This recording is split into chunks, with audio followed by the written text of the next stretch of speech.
Segundo livro de Crônicas, capítulo 29. Tinha Ezequias 25 anos de idade, quando começou a reinar, e reinou 29 anos em Jerusalém, e era o nome de sua mãe Abia, filha de Zacarias. E fez o que era reto aos olhos do Senhor, conforme a tudo quanto fizera Davi, seu pai. Ele, no primeiro ano do seu reinado, no primeiro mês, abriu as portas da casa do Senhor, e as reparou. E trouxe os sacerdotes, e os levitas, e ajuntou-os na praça oriental. E lhes disse: Ouvi-me, ó levitas, santificai-vos agora, e santificai a casa do Senhor Deus de vossos pais, e tirai do santuário a imundícia. Porque nossos pais transgrediram, e fizeram o que era mal aos olhos do Senhor nosso Deus, e o deixaram, e desviaram os seus rostos do tabernáculo do Senhor, e lhe deram as costas. Também fecharam as portas do alpendre, e apagaram as lâmpadas, e não queimaram incenso nem ofereceram holocaustos no santuário ao Deus de Israel. Por isso veio grande ira do Senhor sobre Judá e Jerusalém, e os entregou à perturbação, à assolação e ao escárnio, como vós o estáis vendo com os vossos olhos. Porque eis que nossos pais caíram à espada, e nossos filhos, e nossas filhas, e nossas mulheres, por isso estiveram em cativeiro. Agora me tem vindo ao coração, que façamos uma aliança com o Senhor Deus de Israel, para que se desvie de nós o ardor da sua ira. Agora, filhos meus, não sejais negligentes, pois o Senhor vos tem escolhido para estardes diante dele para o servirdes, e para serdes seus ministros e queimadores de incenso.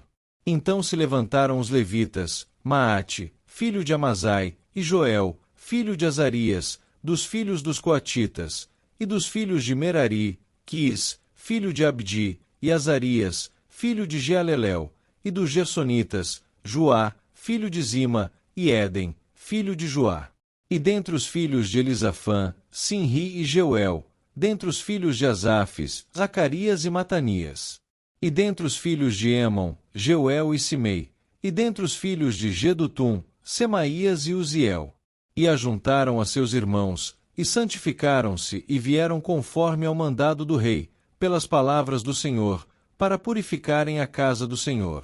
E os sacerdotes entraram na casa do Senhor, para purificar, e tiraram para fora, ao pátio da casa do Senhor, toda a imundícia que acharam no templo do Senhor, e os levitas a tomaram, para levarem para fora, ao ribeiro de Cedron.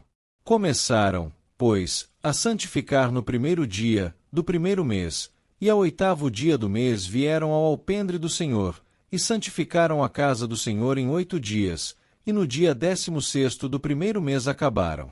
Então foram ter com o rei Ezequias, e disseram: Já purificamos toda a casa do Senhor, como também o altar do holocausto com todos os seus utensílios e a mesa da proposição com todos os seus utensílios.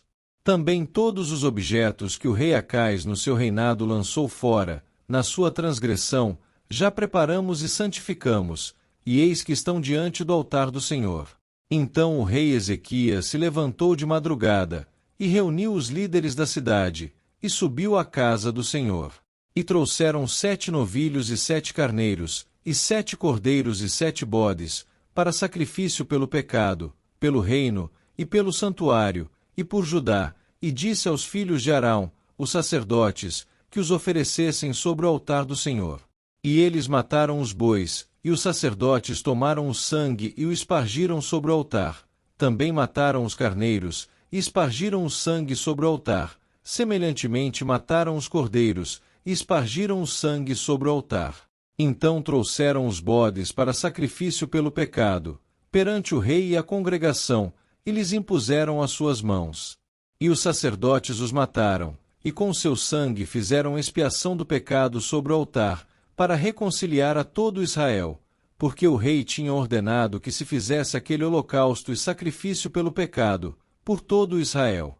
E pôs os levitas na casa do Senhor com símbolos, com saltérios e com harpas, conforme ao mandado de Davi e de Gade, o vidente do rei, e do profeta Natã, porque este mandado veio do Senhor, por mão de seus profetas. Estavam, pois, os levitas em pé com os instrumentos de Davi, e os sacerdotes com as trombetas. E Ezequias deu ordem que oferecessem holocausto sobre o altar, e ao tempo em que começou o holocausto, começou também o canto do Senhor, com as trombetas e com os instrumentos de Davi, rei de Israel. E toda a congregação se prostrou, quando entoavam o canto, e as trombetas eram tocadas, tudo isto até o holocausto se acabar. E acabando de oferecer, o rei e todos quantos com ele se achavam se prostraram e adoraram. Então o rei Ezequias e os príncipes disseram aos levitas que louvassem ao Senhor com as palavras de Davi, e de Asaf, o vidente. E o louvaram com alegria, e se inclinaram e adoraram. E respondeu Ezequias, dizendo: Agora vos consagrastes a vós mesmos ao Senhor, chegai-vos e trazei sacrifícios e ofertas de louvor à casa do Senhor. E a congregação trouxe sacrifícios e ofertas de louvor, e todos os dispostos de coração trouxeram holocaustos. E o número dos holocaustos, que a congregação trouxe, foi de 70 bois, 100 carneiros, 200 cordeiros, tudo isto em holocausto para o Senhor. Houve, também, de coisas consagradas, 600 bois e 3.000 ovelhas. Eram, porém, os sacerdotes muito poucos, e não podiam esfolar a todos os holocaustos, pelo que seus irmãos os levitas os ajudaram, até a obra se acabar, e até que os outros sacerdotes se santificaram, porque os levitas foram mais retos de coração, para se santificarem, do que os sacerdotes. E houve também holocaustos em abundância, com a gordura das ofertas pacíficas, e com as ofertas de libação para os holocaustos. Assim se restabeleceu o ministério da casa do Senhor. E Ezequias e todo o povo se alegraram, por causa daquilo que Deus tinha preparado para o povo, porque apressuradamente se fez esta obra.